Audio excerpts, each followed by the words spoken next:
प्रिय साथियों नमस्कार, मैं जसवंत सिंह कैलासिया। हमारी YouTube चैनल में आपका स्वागत है। हमारी एक अंग्रेजी YouTube चैनल भी है जिसका नाम है पारात जर्मिनेट्स द डेमोक्रेसी।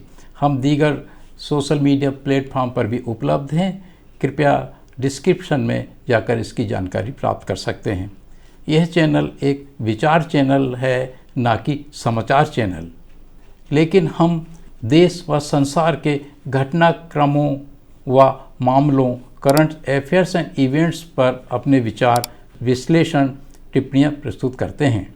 हमारा दावा है कि हमारे विचार, विश्लेषण और टिप्पणियाँ वैज्ञानिक, तार्किक एवं हेतुवाद पर आधारित होती हैं। हमारा ये भी दावा है कि हम सदैव समस्या या मुद्दे के मूल कारणों की जांच पड़ताल करते हैं और तदनुसार समस्या या मुद्दे के सर्वमान्य, अंतिम और स्थायी समाधान हेतु अपने विचार प्रस्तुत करते हैं।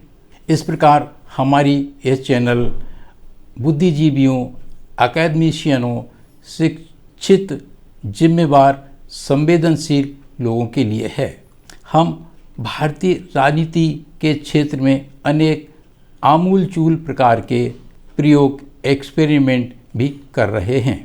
हमारा निवेदन है कि कृपया हमारे प्रस्तुतिकरण की गुणवत्ता, क्वालिटी पर ध्यान न दें, अपितु जिन विषयों, मुद्दों को हम प्रस्तुत करते हैं उनकी विषय वस्तु की गहराई की तरफ ध्यान देने का कष्ट करें।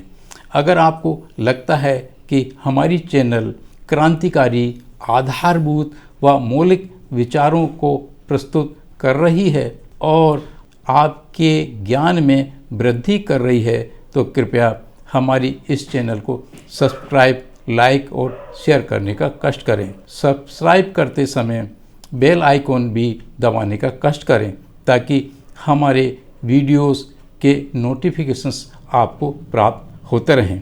आज हम एक नई वीडियो सीरीज़ प्रारंभ कर रहे हैं आपकी सेवा में। इस वीडियो सीरीज़ का संबंध आप जो वर्तमान में मुस्लिमों की समस्याओं के विषय में आप लोग जो देख सुन रहे हैं और चारों तरफ से मुस्लिमों के ऊपर जो प्रहार हो रहे हैं उसके विषय में हम आपको आज ये वीडियो सीरीज़ प्रस्तुत कर रहे हैं। इस वीडियो सीरीज़ को कुल मिला के हमने 8 भागों में बांटा है और इस मुस्लिमों से संबंधित इस वीडियो सीरीज़ की पृष्ठभूमि कुछ इस प्रकार से है। हम पिछले 40 वर्षों से दलित मुस्लिम एकता भाईचारा में काम कर रहे हैं।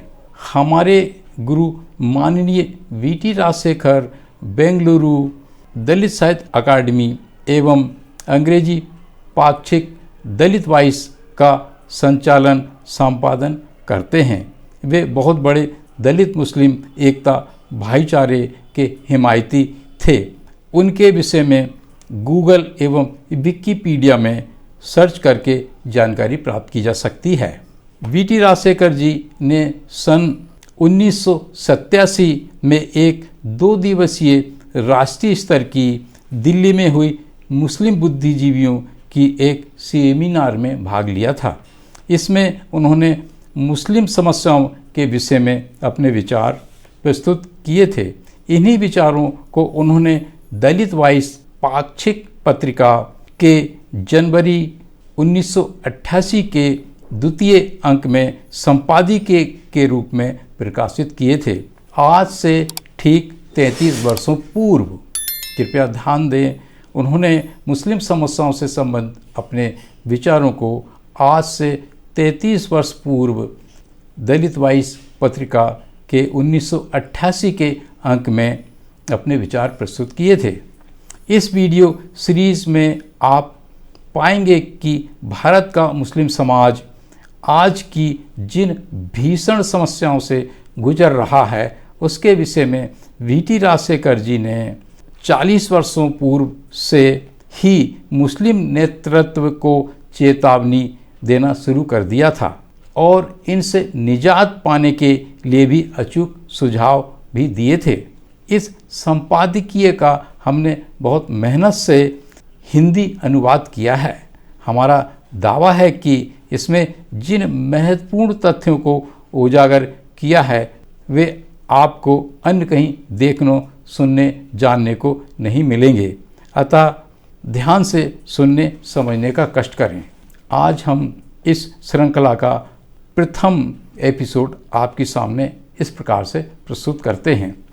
वीटी राजशेखर जी ने जो संपादकीय प्रकाशित की थी आज से 33 वर्ष पूर्व, उसका उन्होंने विषय रखा था एक गंभीर आंतरिक विरोधाभास, खास मुस्लिमों, इलाइट मुस्लिम्स और आम मुस्लिमों, कॉमन मुस्लिम्स के बीच गहरी खाई।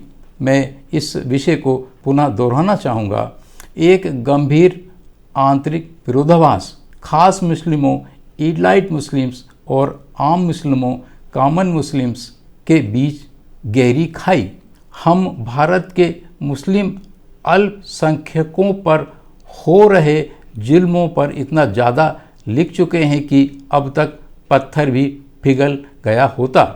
कम से कम 10% सेकुलर हिंदुओं का दिल तो पहले ही पिघल जाना चाहिए था, किंतु हमें दुख है कि वे भी मीडिया के इस मुस्लिम विरोधी तूफान के प्रभाव में गायब हो गए हैं। देश इस लड़खड़ाते अनुशासित 15% का अंश बनाने वाले मुस्लिम संप्रदाय की तकलीफ़ों को, अंतःकरण की पीड़ाओं को जानने समझने की किसी शख्स ने की है, जो कि विश्व में इंडोनेशिया के बाद में दूसरी सबसे बड़ी आबादी है।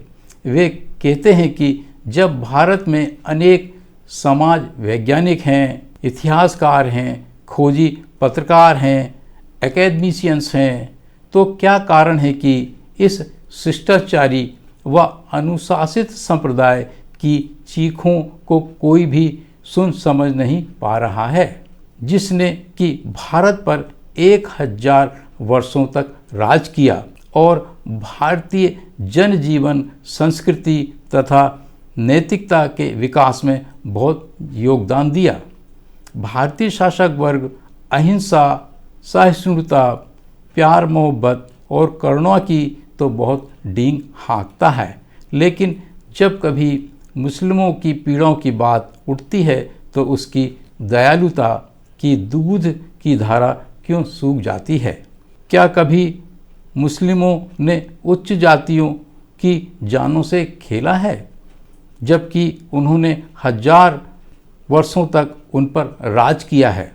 इन विषयों पर भारत के सर्वश्रेष्ठ ज्ञाता बाबा साहब अम्बेडकर ये कहा करते थे कि गहन अध्ययन करने पर ज्ञात होता है कि भारत पर मुस्लिमों के ही मात्र आक्रमण नहीं थे, भारत में इसी प्रकार के दीगर आक्रमण भी हो चुके थे।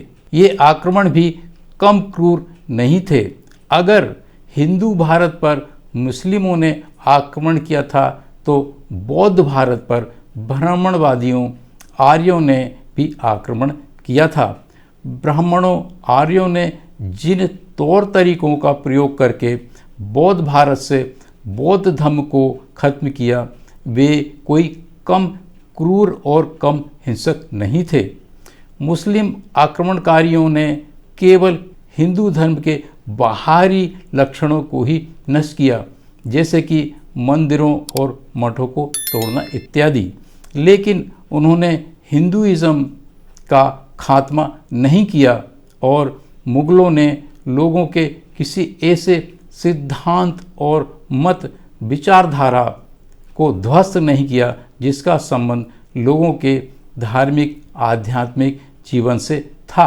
बाबा साहब अम्बेडकर के उक्त कथन डॉक्टर अम्बेडकर साहेब राइटिंग एंड स्पीचेस वॉल्यूम 3 सन 1987 के पृष्ठ 273-74 पर दर्ज हैं, जिसे शासकीय केंद्रीय प्रेस मुंबई ने प्रकाशित किया है।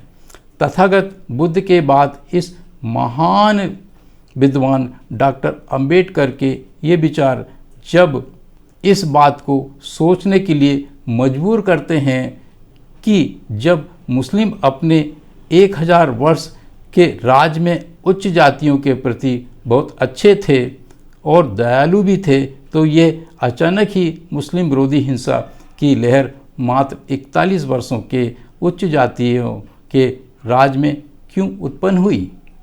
हम मुस्लिमों के विषय में ये बात बड़े ही विस्तार से लिख चुके हैं कि भारत की ये सबसे बुरी तरह से प्रताड़ित धार्मिक अल्पसंख्यक संप्रदाय है एवं मुस्लिमों ने भी स्वीकार किया है कि दलित वाइस की तरह ही उनकी समस्याओं के बारे में भारत की अनेक गैर मुस्लिम पत्र पत्रिकाओं में भी बहुत कुछ लिखा गया है। उन्हें भी हमारे इस विषय पर गहरी सोच व जानकारी के बारे में बहुत आश्चर्य होता है। इसका कारण यह है कि हम आम मुस्लिमों की सोच एवं भावनाओं को अच्छी तरह से जानते समझते हैं, साथ ही देश की अन्य आम समाजों की भावनाओं को भी जानते समझते हैं। यही वो रहस्य है। प्रिय साथियों, अर्थात मुस्लिमों के संबंध में इस श्रृंखला का पहला एपिसोड यहीं समाप्त होता है। हमारे इस एपिसोड को पूरा देखने के लिए और हमारे साथ बने रहने के लिए पुनः धन्यवाद और नमस्कार।